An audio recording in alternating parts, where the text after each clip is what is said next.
куда уходит ваша энергия, но это того не стоит.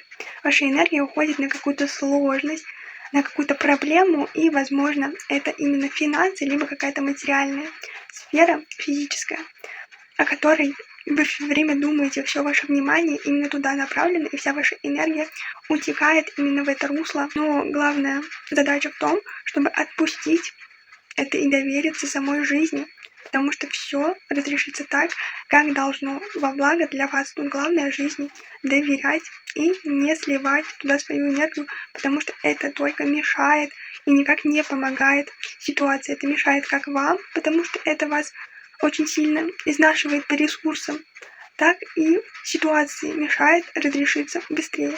Чем проще вы будете к этому относиться, чем больше доверия к жизни, тем лучше и быстрее ситуация разрешится. Буквально сами силы жизни ее возьмут на свой контроль и все разрешат во благо для вас.